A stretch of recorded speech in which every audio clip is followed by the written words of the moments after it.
I'm Elia Haber for the Beirut Banyan.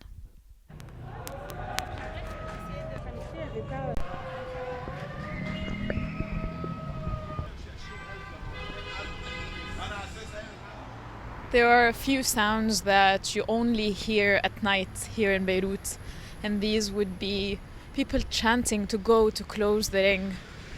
In the background, you can also hear cars honking in approval. These are moments you can only live in Beirut at the eve of a road closure.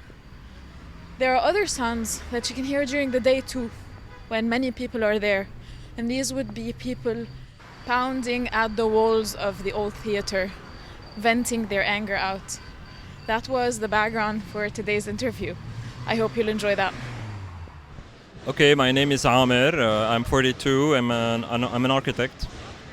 Amer, it's pretty loud now. It's a Sunday. People are kicking, expressing their anger, their frustration. I would like to ask you, this is all in the Independence weekend. Has this Independence Day felt any different from the ones you've seen before? Well, I think for all my 42 years I have been spending, I think this is the first real Independence Day. As a citizen, I felt I belong to a place that belongs to citizens. Is there a specific thing that you've seen in this Independence Day or in this past month that made you get to this conclusion? Well, it's been 30 days, more than 30 days, 35 days that we've been on the streets and demanding our normal rights, minimum rights, and by doing this we are improving every day our position towards this government. On the Independence Day, it was really a small apotheosis about where we're standing now, and I'm sure it's going very good.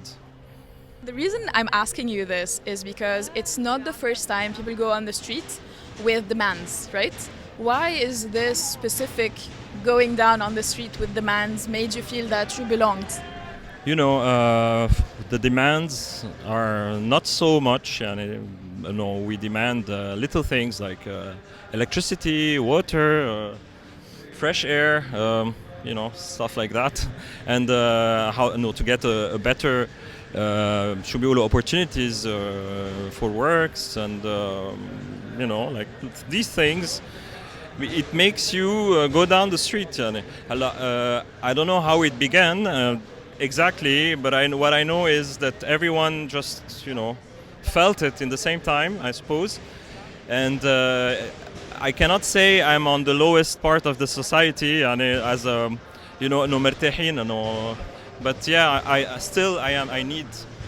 I need to go and demand my rights and to make that noise that we're doing every day at 8 o'clock or wherever we are. It's amazing. We're having a very, very good, peaceful approach about that revolution.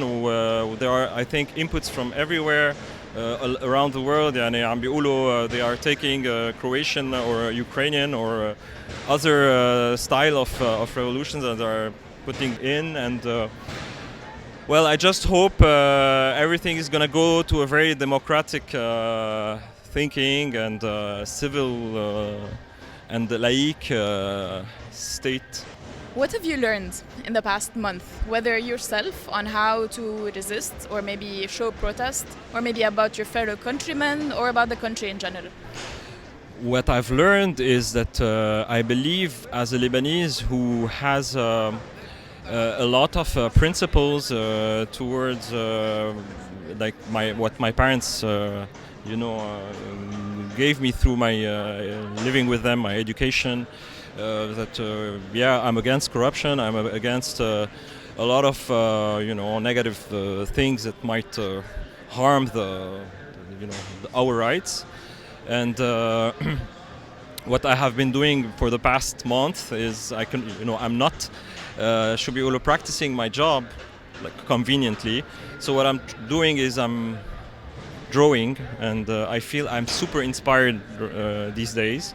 I have I'm going through arts, and I'm trying also to write a lot, should be able to gather with people so we can share ideas. I have few groups I am in, whether it's WhatsApp or not WhatsApp. We just meet. So no, I'm very happy. We are meeting a lot of more people than we used to. We were more like enclosed in places, and now we're everywhere. And wow, really.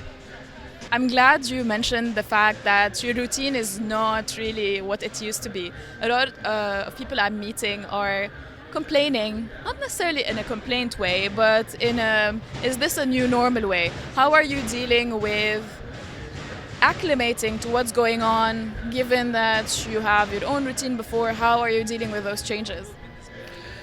Well, the changes are not easy. It's a revolution in the end. A revolution, if it's going peacefully, I don't know how much it will make an impact. So unfortunately there will be violence, and it happened already, and unfortunately Allah yarhamun, the guys that were ahead, they are now martyrs of the most beautiful revolution. I think all the others that were martyr, they are not as much as these are, because this is I'm sorry to say that.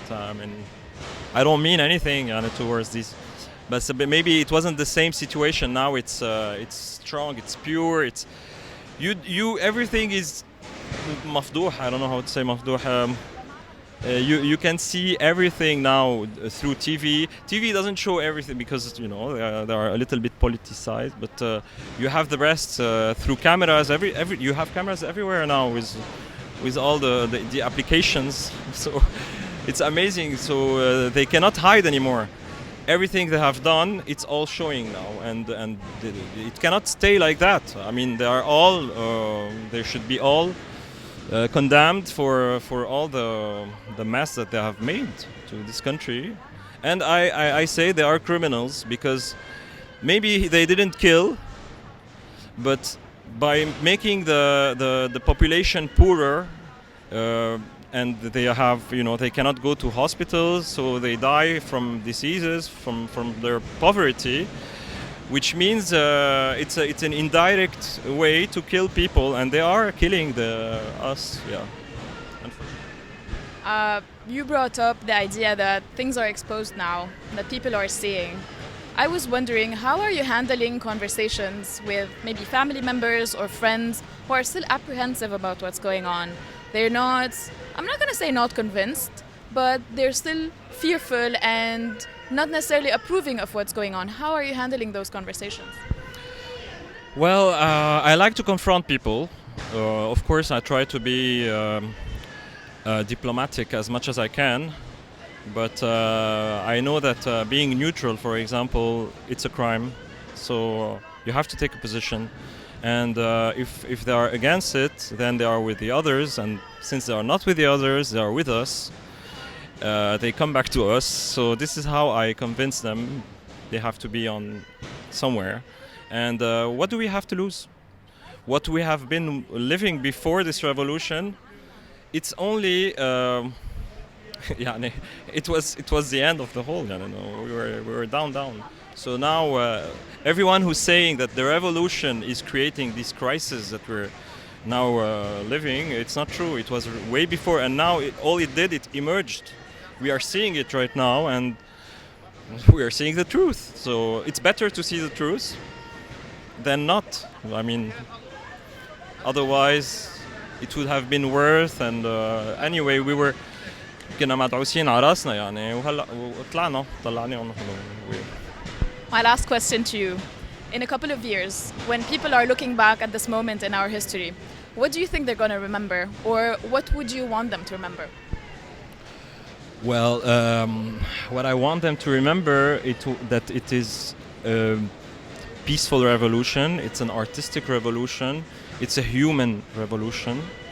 I hope that in 10 years or any time soon, that we will be an independent country and we will not have to depend on any other countries around us. I don't have any country, a specific country to say, but just be a real independent country, and we can open a market with all the world, and as long as there is not one that is eating us, because we are a small country. So after we finish this revolution, and if it works well, we have to be very, very protective about our position. Elia Haber signing off from Martyrs Square for the Beirut Banyan.